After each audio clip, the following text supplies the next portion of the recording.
哪些生物是方舟萌新的好帮手？今天这期视频就让我们来一探究竟。大家好，我是独魂。去年6月，我制作了一期孤岛10大萌新杀手的盘点视频，为大家回忆了一番在萌新时期狠狠教育过我们的生存导师。而就在前段时间，有小伙伴提议能不能也顺带盘点下方舟的10大萌新帮手。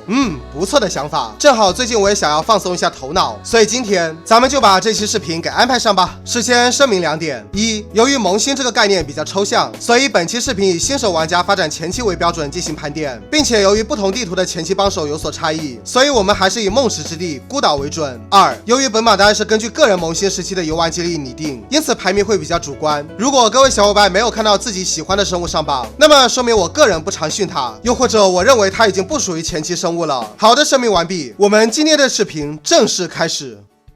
第10名，渡渡鸟。作为方舟食物链最底层的生物，实力孱弱且数量众多的渡渡鸟，相信是不少萌新玩家在游戏中的第一滴血，为开荒阶段的我们提供了最基础的皮肉需求。还记得我第一次玩方舟的时候，当时的版本还没有水龙兽和涉足兽的底层生物，因此萌新时候的我对新手村的印象基本就是要么打不过，要么追不上，到头来就只能欺负渡渡鸟了。所以个人对这帮小鸽子可谓是有一股特殊的感情。而即便到了当前版本，渡渡鸟也依然是新手村最常见也最好猎杀的动物，依然是无数新人玩家最基础的皮肉供应商。或许很多老练玩家开荒已经不屑于去残害渡渡鸟了，但谁又不是从那个只会欺负小动物的萌新成长起来的呢？第9名，淡水炭龟。作为新手村海边十分常见的生物，淡水炭龟呢极其缓慢的龟速无疑让它成为了非常容易驯化的对象，只需一把弹弓就能轻松风筝打晕。而驯化过后的淡水炭龟虽然无论速度、攻击还是采集都不大行，但它是真的抗造啊！就如大众对龟类的刻板印象那般，头妹服亦是将淡水炭龟给设计成了一个铁皮王八，高达700点的基础生命值和支持骑射的属性，使得它们成为了新手村极佳的沙包。在学会建造昆龙房之前，萌新时期的我经常在驯龙时让王八爸们扛伤害，不知替我挨了多少毒打。与此同时，在水下淡水炭龟的移动速度会有较大提升，因此前期没有其他水下坐骑时，也能用它凑合凑合。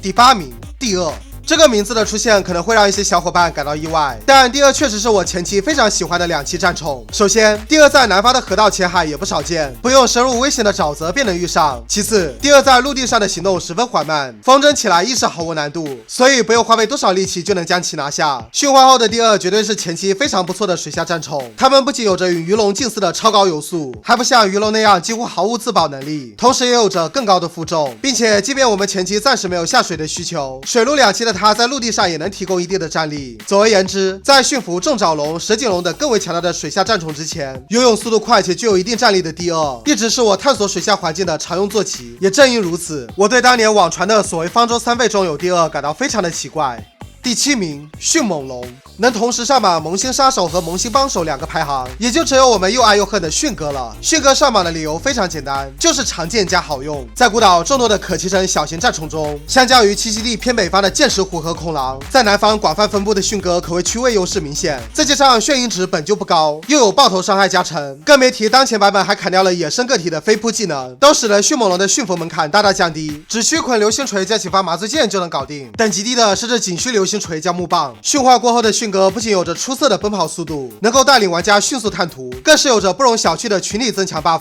当你驯化出一支成员在5只以上的迅猛龙小队后，基本就能在新手村横着走了，哪怕是遇上镰刀罗和棘龙这样的村霸也完全不用担心。综上所述，作为新手村常见且廉价的保镖，让人又爱又恨的迅哥自然是不会落榜的。第6名，剑龙。作为15年6月就已登陆孤岛的元老级恐龙，剑龙在过去的很长一段时间里都是比较鸡肋的生物，它们的属性中规中矩，技能毫无特色，再加上移动速度极其捉急，致使早期版本的我在开荒阶段几乎从没考虑过驯服它们。但是在2020年年底的一次 TLC， 剑龙迎来了翻天覆地般的增强。我们知道木材是前期发展非常重要的一种资源，但是纵观孤岛众多的伐木工们，却没有一个是适合新人的。暴躁老哥镰刀龙自不必多说，驯服门槛高的同时安具还需65级解锁，栖息于沼泽的河狸同样需要61级才能解锁安具，并且它们的眩晕下降速度极快，需要大量的麻醉剂。至于猛犸象，则生活在寒冷且危机四伏的北方，光是分布地点就够令玩家望而生畏了。因此长期以来，孤岛前期的伐木工职位是比较空缺的。而就在此时 TLC 后的剑龙横空出世，优化过后的他们不仅有了高效采集木材的能力，完美填补了孤岛前期伐木工的空缺，并且如今的他们还具有3种模式可供切换，在战斗力上亦是增强了不少。再加上剑龙本身26级级就可骑乘，并且移动速度慢，能轻松风筝，这些都大大降低了它的入手门槛，可以说是非常具有性价比的生物了。如果驯服后速度能快点就更好了。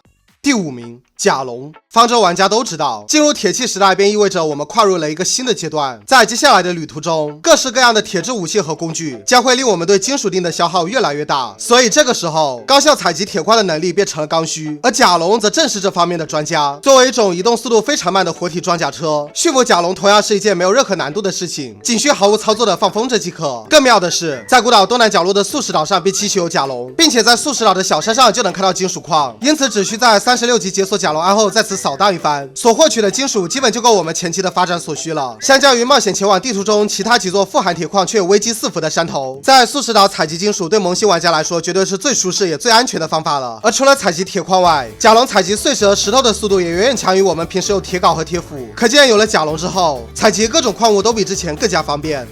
第4名，复制龙。作为一名身材瘦小的直立员，负重低下相信是许多玩家前期非常头疼的问题。为了多采集资源，却不知不觉将负重叠满，以至于被压得走不动道，想要搬运些物资还得来回奔走。所以这个时候，我们便需要一只负重足够高的宠物来帮忙运输。而对萌新而言，最佳选择自然就是复制龙了。和前面的许多生物一样，复制龙也是完美符合低驯服门槛的标准。它们在新手区随处可见，性情被动不会还击，能被流星锤定身的同时眩晕值还低，因此中低等级的只需流星锤加木棒就能拿下，哪怕高等级的也就多费几块广告牌而已。驯服后的复制龙有着高达480的基础负重，再加上出色的耐力和不算慢的速度，无疑使它成为了前期非常重要的运输龙。在它的协助下，我们运输资源的效率将大幅提升，继而有了搬家的能力。与此同时，由于通常情况下复制龙都是我驯化的第一只可骑乘食草动物，因此驯服它后也就意味着我不用再徒手采集浆果了。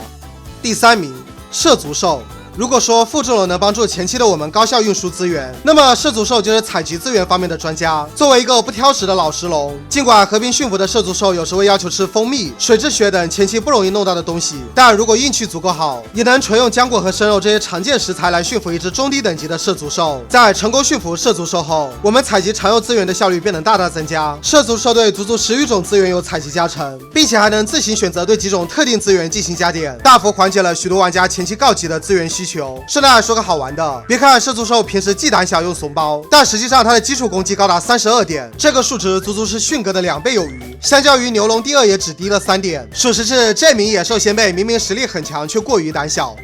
第2名，三角龙。这个名字的出现，相信屏幕前的小伙伴不会有任何意外，想必也是本版当中争议最少的生物之一。同样作为新手区的常见生物，尽管它们的脾气相比复制龙、涉足兽会暴躁一些，速度上也比淡水滩龟、甲龙这些慢郎中要来得更快，但是驯服起来依旧不算太难。运气好的话，甚至压根不需要困龙房，只需找个高点的岩石居高临下就能打晕，接着按照标准流程驯服即可。成功驯服三角龙后，我们就会发现，这位安居仅需16级就能解锁的大哥，简直可以说是前期的性价比之王。别看三角龙的纸面数据貌似一般，但是他们的攻击带有不弱的击退效果。如果节奏卡得好的话，甚至能无伤击杀包括精英迅猛龙、霸王龙在内的强敌，绝对能很好的为萌新玩家的生存之道保驾护航。玩方舟7年来，我在方舟的诸多地图里至少重开过20个存档，而这其中有许多次都是在成功驯服三角龙后，我才有了走出新手区闯荡的底气。第1名，无齿翼龙。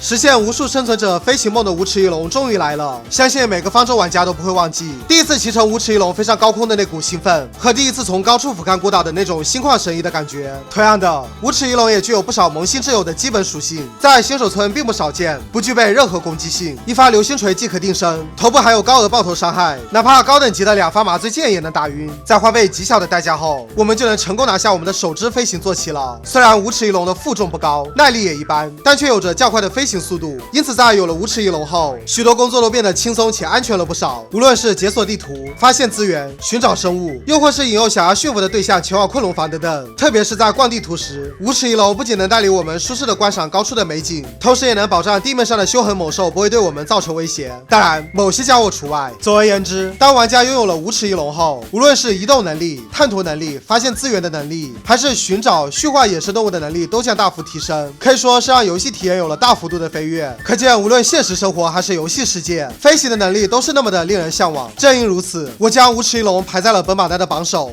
好的，至此我们便盘点完毕了个人认为的孤岛10大萌新帮手，不知是否和各位小伙伴想的一样呢？如果有不一样的想法，也欢迎在弹幕和评论区补充。我们下期视频再见，拜拜。